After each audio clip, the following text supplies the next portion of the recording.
사실 마음적으로 기댈 수 있는 거는 없었어요. 사람으로서는. 왜 나한테 왔냐고. 왜 나냐고. 딱 쳐다봤더니 사람이 아닌 거죠. 귀신이었던 거죠.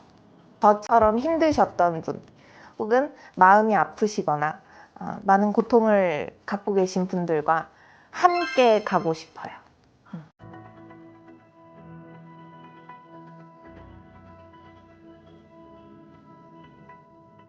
안녕하세요. 이럴 때 신당 고유빈입니다. 반갑습니다. 네, 반갑습니다.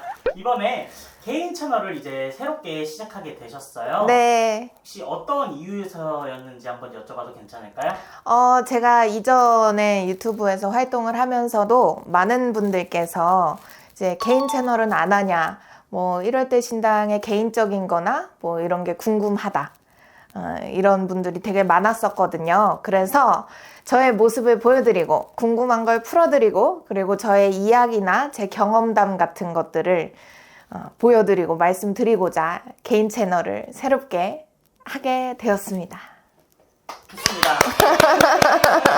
반갑습니다, 여러분. 많은 분들이 이제 선생님에 대해서 궁금했던 점이나 이런 거를 좀 많이 여쭤보실 것 네. 같아요. 그런 건 이제 추후에 영상에 좀 담아보도록 할 건데 맞습니다. 이번에는 신을 선생님이 받게 된 계기를 한번 여쭤보려고 네. 해요. 네. 제가 듣기로는 좀 사연이 있었던 걸로 알고 있는데 네. 그게 다른 영상 매체에서는 제대로 나오질 않았더라고요. 네네. 그래서 이번에 한번 설명하는 기회를 한번 가져보려고 합니다. 네네. 제가 다른 영상 매체에서는 많은 분들이 아시다시피 이제 저희 친할머니가 무당이셨거든요. 신을 받고 돌아가신 거죠. 근데 신을 받고 법당을 업고 돌아가셨다는 것까지만 알고 계세요. 그래서 제가 드리고 싶었던 말씀, 풀고 싶었던 썰은 저희의 그러니까 아버지를 기준으로 아버지의 외증조 할머니, 네. 아버지의 외할머니, 그리고 아버지의 어머니까지 다 무당이셨던 거죠. 3대가. 그래서 이제 아버지의 외할머니가 무당으로 이렇게 불리시다가 이제 아버지의 어머니죠. 저의 친할머니가 결혼을 하고 나서 저희 할아버지를 만나고 나서 신병이 온 거예요. 그래서 그건 신병인지 모르고 그냥 사시다가 옛날에 왜 군 많이 하고 살았잖아요, 시골에서. 그래서 시골 집에서 뭐 그냥 다른 굿을 하고 있었어요. 신굿도 아니었고. 근데 저희 할머니가 굿을 보고 있다가 갑자기 그 무당들이 타는 물동이가 있어요. 항아리, 큰 물을 담은 항아리가 있는데 거기에 올라타가지고 물동이를 이렇게 걸어 다니신 거죠. 그 물동이 나를. 그러니까 그거를 굿을 주관했던 무당이 할머니한테 불사 꽃가를 씌운 거예요. 이제 그게 신이 온 거죠, 그때. 그래서 할머니가 그 이후에 집에다가 방 한쪽에다가 신령님을 모셔놓고 사셨었어요. 기도도 하고 뭐 점도 보고 이랬던 거죠. 근데 이제 할아버지가 교사셨어요. 공무원이다 보니까 옛날에는 편견 이런 게 많아가지고 할아버지가 할머니한테 그거 하지 마라 했더니 할머니가 이제 내가 점 보고 뭐 이런 거 해가지고 돈을 벌어왔다 해가지고 식탁 위에다가 돈을 탁 올려놨는데 할아버지가 그걸 보고 화가 나신 거죠. 하지 말라는데 나 돈 벌어왔다고 탁 올려놓으니까 그러니까 할아버지가 법당을 때려 부신 거예요. 할머니의 법당, 할머니의 신령님들의 공간을 때려 부신 거죠.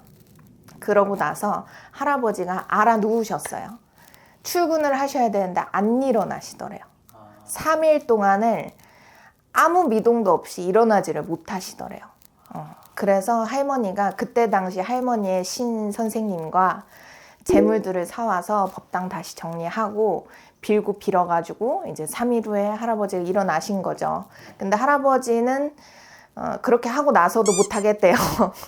하지 말아라 해가지고 할머니가 어쩔 수 없이 법당을 정리를 싹 한 다음에 이제 이거를 신을 놓을 수가 없었으니까 할머니가 그 옷장 안에다가 작게 신령님 불상, 뭐 부처님 불상 작은 거, 뭐 초, 향 이런 거를 이렇게 꾸려 놓은 거죠.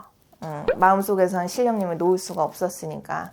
그래서 그렇게 하다가 돌아가셨어요. 그러니까 불려야 되는 무당인데 불리지를 못하게 하고 그러니까 이제 돌아가신 거죠. 그렇게 하고 나서 돌아가신 지 50년이 된 지금 저한테 오신 거예요. 저희 아버지는 신을 받지는 않으셨고요. 그래서 저는 세습무는 아니고 강신무입니다. 이제 세습무는 보통 대대로 쭉쭉쭉 받아서 그 기술들, 굿하는 기술이나 뭐 점사 보는 그런 방법, 노하우들을 윗대에서 배우거든요. 그걸 세습무라고 하는데 저는 이제 신이 내려친 강신무인 거죠. 저는 뭔가 무속을 배우고 세습적으로 하지 않았기 때문에 그래서 저는 신을 받게 됐고 저는 정신적으로 가장 많이 치였습니다. 정신적으로 가장 많이 치였고 근데 너무 신기했던 건 제가 신을 받기 전에 신을 받기 한 7, 8년 전부터 정신과 약을 먹었던 것 같아요. 우울하고 불안하고 나는 그냥 정말 가만히 있는데 뭘 하지 않은 것처럼 막 불안한 거죠. 누가 쫓아올 것처럼 불안하고. 그래서 정신과 약도 오랫동안 먹었고 오랫동안 죽고 싶다는 생각이 많았고 근데 정말 신기한 건 이제 많은 분들이 힘들고 죽고 싶다는 생각을 하시면 본인이 본인의 몸을 해치시거든요. 근데 전 7, 8년 동안 한 번도 제 몸을 해친 적은 없어요. 뭔가를 이렇게 뭐 하거나 이런 건 없었고 지금 와서 생각해 보니까 신을 받아야 하는 몸체라서 그런 기운들이나 신을 받아야 하는 몸체라서 신병이 온 건데 이제 신의 제자니까 내가 내 몸을 해치진 않았던 것 같아요. 그 신령님이 제자의 몸이니까 해치게 하시지는 않았던 것 같아요. 그러니까 신을 안 받아서 그냥 죽고 싶었던 거고 내가 신이 아니면 살 이유가 없었던 거죠. 그래도 좀 우여곡절을 좀 이렇게 거치시면서 되게 많이 힘드셨을 것 같아요. 네네. 혹시 그 힘들었을 때 막 이것 때문에 버텼다 뭐 이런 게 있을까요? 제가 힘들었을 때 제가 이것도 처음 말씀드리는데요. 제가 신병이 엄청 강하게 왔을 때 엄마는 천주교 모태신앙이고 아빠는 안 믿어요. 그러니까 어떻게 안 믿냐? 아빠 내가 뭐가 보이고 들려. 할머니가 왔대. 아무 말도 안 하는 거예요. 한 1년 동안 이 얘기를 했는데 아무 말도 안 해요. 이제 뭐 나름대로 생각이 있으셨겠지만 아무 말도 안 하시고 안 믿는 건지 시시하는 건지 그런 상태였고 그래서 저는 이제 기댈 데가 없었던 거죠. 그리고 제가 친언니가 있는데 친언니한테 뭐가 보이고 들린다 라고 얘기를 했을 때는 그래도 친언니는 현실적으로 그럼 점집에 가보자. 가서 뭔가를 뭐 네가 신을 받든지 아니면 뭔가를 해서 나쁜 거를 없애든지 하자 이랬었고 사실 마음적으로 기댈 수 있는 거는 없었어요. 사람으로서는. 왜냐면 신병이니까 사람의 마음병이면 사람으로서 기댈 텐데 신병이니까 사람한테 의지를 할 수는 없었고 제가 어떻게 했냐면 매일 밤마다 그 원래 살던 집 본갑 제 방에서 매일 밤마다 어디 계신지 모르잖아요. 그러니까 창문 열어놓고 이렇게 빌었다가 천장 보고 빌었다가 허공 보고 빌었다가 어디 계시냐고 계속 찾은 거죠. 그거를 한 1년 넘게 한 것 같아요. 신병이 막 들이쳤을 때는. 그래서 저는 그걸로 버텼어요. 매일 밤 누가 계신가 찾고 매일 밤 어떤 분이 오셔서 그런 건가 찾고 매일 밤 이제 나를 살려달라고 비는 거에 이제 버텼던 것 같아요. 근데 저는 귀신이라는 의심은 안 했어요. 이상하게 신이라는 믿음이 있더라고요. 그걸 이제 혼자 본인이서 자각을 좀 하셨었네요. 그쵸. 저는 혼자 자각을 하더라고요. 그리고 할머니가 저한테 오실 때는 되게 바람처럼 오셨어요. 그냥 싹 와가지고 저를 몸으로 막 세게 치신 것도 아니고 내가 네 친할머니다. 근데 어떻게 처음에 말씀하셨냐면 내가 네 친할머니고 나는 배가 고픈 것도 아니고 나는 목이 마른 것도 아니다. 근데 너가 해야 할 일이 있어서 내가 온 거다. 라고 말씀을 하시더라고요. 그래서 그 이후에 들렸던 말들은 뭐 밥 먹어라. 잠 자라.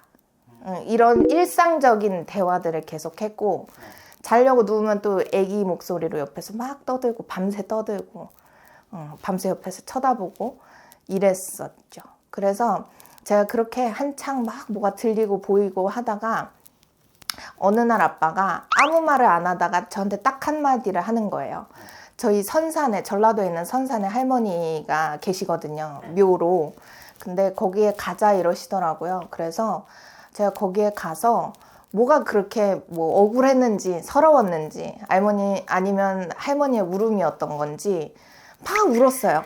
막 울면서 제가 입으로는 못하고 그때 무서워서 속으로 왜 나한테 왔냐고, 왜 나냐고, 도대체 왜 나냐고, 왜 내가 신을 받아야 하며 할머니는 왜 나한테 오신 거냐고 제가 물었죠. 그러니까 할머니가 제가 막 울고 있는데도 되게 아무렇지 않게 받아야 하는 아이한테 받아야 할 때가 와서 온 거다라고 말씀하고 끝이었어요. 그리고 그때는 제가 막 우니까 아빠가 뒤돌아서 혼자 울고 있더라고요. 근데 아빠도 속으로 그 얘기를 했대요. 엄마, 귀신의 장난이면 그만하시고 진짜 신령님으로 오신 거면 모습을 보여주십시오. 이렇게 말씀을 하셨더라고요. 되게 뭔가 좀 마음 아프면서 좀 슬픈 내용이네요. 맞아요. 혹시 선생님이 이제 처음 귀신을 보시거나 이런 네네. 적도 있었을 거잖아요. 그쵸. 혹시 막 처음에 보실 때 막 무섭거나 이런 것도 좀 있었을까요? 제가 처음에 귀신을 봤을 때는 놀랬어요. 되게 놀랬고 그런 경험이 있거든요. 제가 뭐 왜 우리 드럭스토어라고 네. 화장품 막 모여서 파는 데 있잖아요. 네. 거기에서 어느 날은 화장품을 막 고르고 있었어요. 그럼 시선이 여기에 있으니까 여기에 집중을 하되 다른 데 시야가 보이잖아요. 그렇죠. 근데 누가 계속 쳐다보는 거예요. 그래서 나는 무시하고 지나가는 사람이겠거니 하고 계속 이렇게 그거를 테스트를 하고 그러고 있었어요. 근데 계속 쳐다봐요. 그래서 제가 이렇게 딱 쳐다봤더니 사람이 아닌 거죠. 귀신이었던 거죠.